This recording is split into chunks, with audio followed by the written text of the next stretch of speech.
Walker Hayes has released his second studio album. Well, fifth if you consider his little 8-track series albums.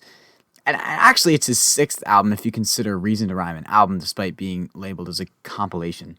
Why is this guy's catalog so messed up? Walker Hayes has released his brand new album, Country Stuff, the album, and it's time to talk about it. Walker Hayes is a pop country artist who has bounced in and out of relevance over the last half-decade or so, releasing little shopping mall anthems with the occasional track that would hit, like You Broke Up With Me in 2017, but it wasn't until 2021 Walker not only established himself as a numerical force within the pop country world, but in the music world as a whole, through the success of his song Fancy Like combined with the dance that blew up on TikTok. In a matter of weeks, Walker really went from a leaf in the pile to a national star. Fancy Like was part of his Country Stuff EP he put out in the first half of 2021, which he followed with a few tracks that also saw respectable amounts of success in the form of You Girl and AA.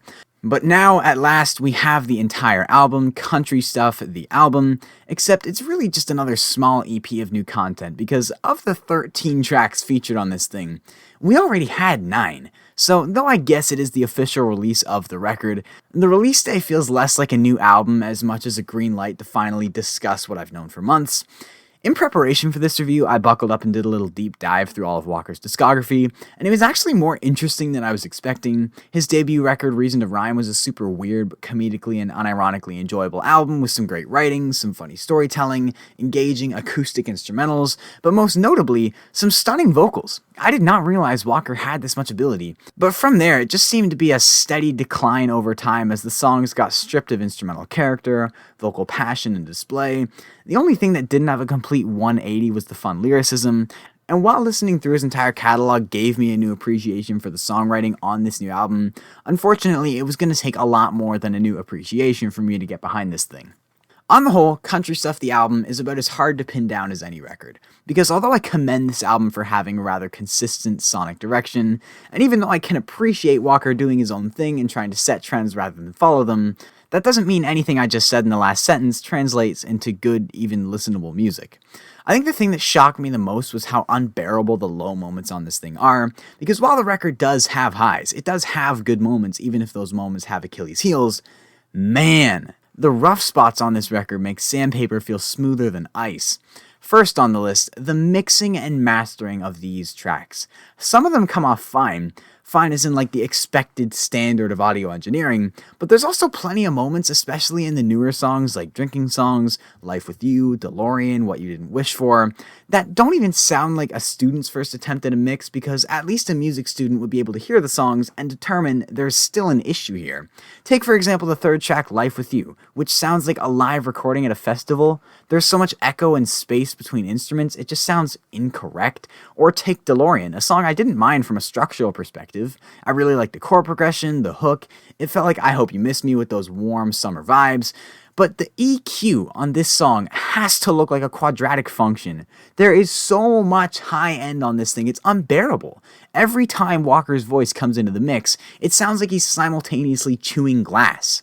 His vocal tracks are also just nowhere to be found in the chorus. Like, in my car, I often have an issue with there not being enough treble and high end, so if I'm turning the volume down in my car because there's an unbearable amount of high frequencies ruining the mix, you know there's something wrong. What You Didn't Wish For also suffers from a similar problem, just not nearly to the extent of DeLorean. It's a bummer, because despite there being some corny lines Walker has used before, I actually think he could have been onto something, but every time the chorus comes in, it sounds like a sloshing pit of indistinguishable sounds all blended together and played from the bottom of the ocean. The last chorus being acoustic really just emphasizes how self-sabotaging the rest of the production is, because like I said, there was a spark here, but he literally figuratively drowned that spark. I could go through and pick out every individual mixing mistake on this record, but I've highlighted the most egregious. The point is, the production is confusingly bad. Like, for such a high-budget album, how did we end up with such poor production quality? It sucks, because going into this thing, I thought it would be the content of the songs that would be the actual issue, and while that is the case for about half of these tracks, a good quarter of the track list had all the right ideas, but then got mastered like a fool. These songs got minored, not mastered. But then we get to Walker's vocals, which were everything I was expecting, but it became 10 times more annoying after hearing his debut album and realizing this guy can really sing. Yet for some reason, he decides to stick with this awkward, breathy, trying to be sexy talk rap delivery style that just feels so lifeless and hollow.